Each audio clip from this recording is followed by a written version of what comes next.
Bonjour à vous. Le MAG de Tobil, expert de la sécurité des business en ligne, vous souhaite la bienvenue. Notre sujet du jour est le suivant, lexique du vocabulaire à connaître pour la sécurité bancaire en ligne. Nous ne sommes pas tous des geeks ou des passionnés d'informatique. Pourtant, nous n'avons pas le choix que d'utiliser les nouvelles technologies pour effectuer des transactions bancaires, que ce soit via des applications ou en ligne. La rédaction de www.debil.fr vient à votre rescousse pour vous traduire les termes principaux à comprendre en matière de sécurité en ligne et de paiement.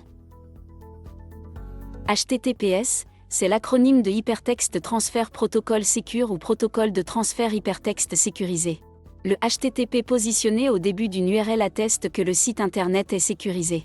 Le 3D Secure, c'est le nouveau protocole de sécurisation des paiements en ligne par carte bancaire qui permet d'authentifier le titulaire du compte lors d'une transaction en le redirigeant vers le site internet de son établissement bancaire et en lui demandant de saisir une information qu'il va recevoir sur son téléphone. La double authentification, c'est un protocole d'authentification permettant de sécuriser l'accès à un compte en utilisant par exemple un mot de passe associé à un code unique et temporaire généré par son smartphone. Un logiciel antivirus ou anti-phishing, c'est un logiciel qui permet de prévenir les tentatives d'hameçonnage et déployer un antivirus qui bloque les pages web frauduleuses tentant de vous usurper des informations confidentielles. Vous trouverez aussi sur votre application bancaire ou dans votre espace personnel de nombreuses options de blocage afin de paramétrer vos opérations bancaires en fonction de vos besoins et de vos inquiétudes. Le blocage du paiement sans contact, c'est le fait de bloquer cette méthode de paiement et de systématiquement insérer votre carte dans les terminaux du paiement et entrer votre code. La méthode de paiement sans contact utilise la technologie NFC, Near Field Communication, qui permet d'échanger des données entre un lecteur et un terminal mobile compatible.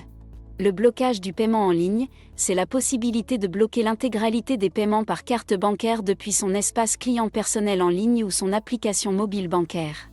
Le blocage du paiement à l'étranger, c'est la possibilité de bloquer tous les paiements ou retraits hors France et outre-mer.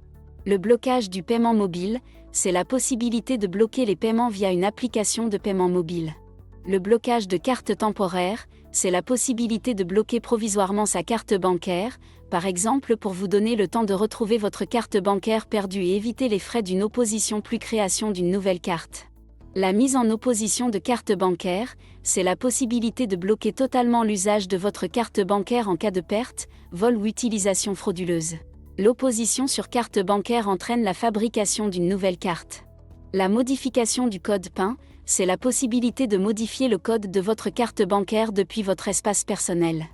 La reconnaissance biométrique, c'est la possibilité d'accéder à votre espace personnel ou votre application bancaire et même lancer un paiement ou un virement en utilisant une source biométrique comme la reconnaissance faciale, l'iris, l'empreinte digitale ou même la voix. C'est la fin de cet épisode. Nous sommes heureux de vous avoir aidé. Retrouvez nos autres vidéos sur notre chaîne YouTube, le MAG de Tobil, ainsi que nos articles sur notre blog. À très vite.